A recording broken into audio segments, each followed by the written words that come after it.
J'ai enfin mon Père Noël réaliste et à peu près à ma taille.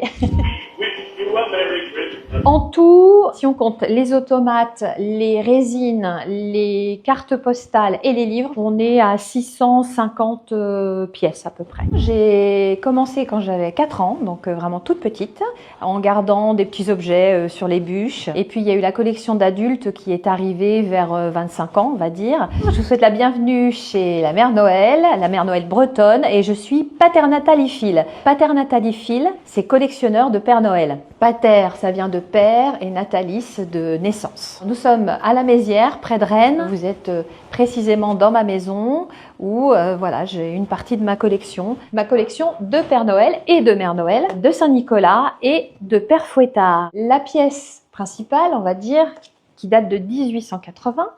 Donc voilà, un livre qui a été restauré par un ami assez récemment et qui est très riche voilà, d'illustrations, qui est génial. C'est que si vous regardez bien ici, on a les petites traces de doigts. Donc on imagine les enfants qui ont feuilleté le livre, qui avaient les doigts peut-être recouverts de sucre. Il y a 2 ou 3 ans, il y a une boutique à Clermont-Ferrand qui les a fait importer. Donc j'ai enfin mon Père Noël réaliste et à peu près à ma taille. Il est automate, hein, je peux le mettre en route. En tout, si on compte les automates, les résines, les cartes postales et les livres, on est à 650 pièces à peu près. Je présente des contes et spectacles de chansons, alors soit seul, ça peut arriver que je les fasse seule, ou en trio avec mon mari et une amie. Ça, c'est un costume que vous ne trouverez nulle part ailleurs, puisque c'est ma maman et ma tante qui me l'ont cousu sur mesure. Toute ma collection est là, et comme vous voyez, c'est empilé, et là, on peut plus passer. C'était un ancien dressing. Est-ce que c'est vraiment Coca qui a donné la couleur rouge?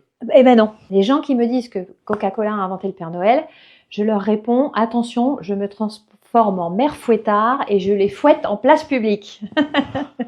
Donc non, Coca-Cola n'a pas inventé le personnage, ils l'ont récupéré dans les années 30. Ils n'ont pas non plus inventé la couleur, parce que la première représentation du Père Noël en rouge, c'est 1837, soit presque 100 ans avant Coca-Cola. Je le présente tout de même, parce que voilà, il est vraiment joli, et puis les publicités qui ont été faites entre 1930 et 1960 ont permis de faire connaître le personnage vraiment dans le monde entier. Je ne veux pas faire une collection spécifique sur Coca-Cola. Moi, à l'inverse, je veux présenter le Père Noël non commercial. C'est très important pour moi de transmettre, de jouer la Mère Noël et d'exposer les Pères Noël quand c'est possible. Et j'ai envie de transmettre les valeurs qu'il véhicule, c'est-à-dire la bienveillance, la générosité. C'est important dans le monde d'aujourd'hui, je pense.